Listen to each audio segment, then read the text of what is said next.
नमस्कार, मैं हूं अंशिता।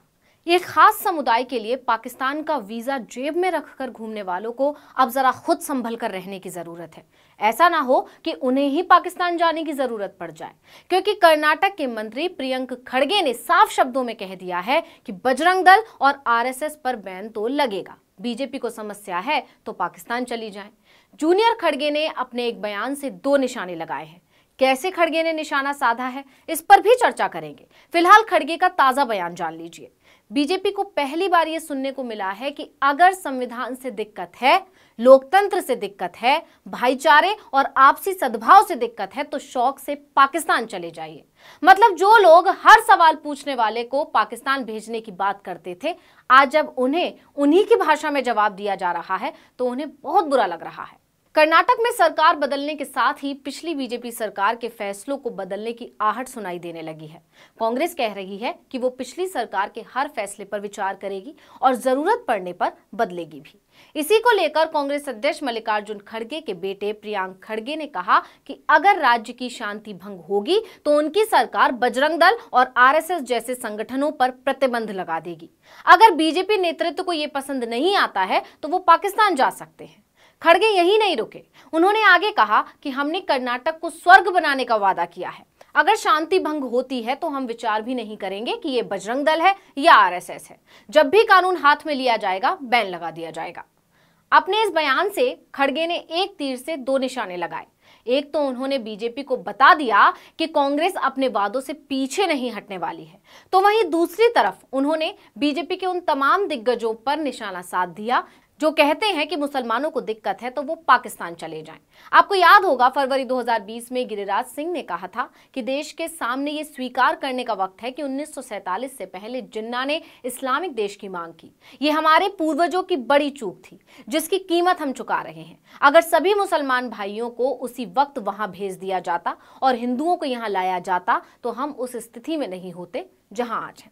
वहीं दिसंबर 2022 में हिंदू महासभा ने कहा था कि जिन मुसलमानों को यूनिफॉर्म सिविल कोड से दिक्कत है वो पाकिस्तान चले जाएं। सिर्फ यही नहीं, नवंबर 2015 में तो योगी आदित्यनाथ ने अभिनेता शाहरुख खान से ही कह दिया था कि उनको पाकिस्तान चले जाना चाहिए। यानी कई बार बीजेपी, बजरंग दल, हिंदू महासभा की तरफ से ऐसे विवादित बयान दिए गए हैं जिस पर पलटवार करते हुए खड़गे ने उन्हीं की भाषा का इस्तेमाल किया। सिर्फ यही नहीं, खड़गे ने कहा कि सरकार हिजाब और हलाल जैसे कानूनों पर लगाया गया प्रतिबंध वापस लेगी।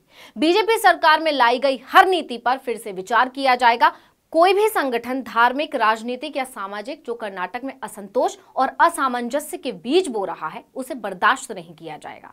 हम उनसे कानूनी और संवैधानिक रूप से निपटेंगे, चाहे वो बजरंग दल, पीएफआई या कोई अन्य संगठन हो।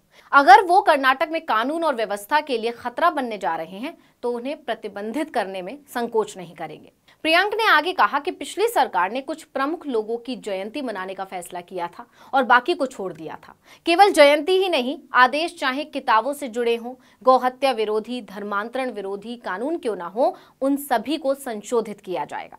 वहीं कर्नाटक में कांग्रेस की सरकार बनने के बाद से हिजाब बैन का मुद्दा फिर से गर्मा गया है। सवाल उठ रहा है कि क्या राज्य में हिजाब बैन हटा दिया जाएगा। इस पर भी सरकार की प्रतिक्रिया आ गई है। प्रियंक खड़गे के अलावा कर्नाटक के मंत्री डॉक्टर जी परमेश्वर ने भी कहा कि हम भविष्य में देखेंगे कि क्या बेहतर हो सकता है। इनके अलावा कर्नाटक कांग्रेस की एकमात्र मुस्लिम महिला विधायक कनीज फातिमा ने कहा था कि कांग्रेस जल्द ही शैक्षणिक संस्थानों में हिजाब बैन हटाएगी। हम उन लड़कियों को कक्षाओं में वापस लाएंगे और वो अपनी परीक्षा दे सकेंगी।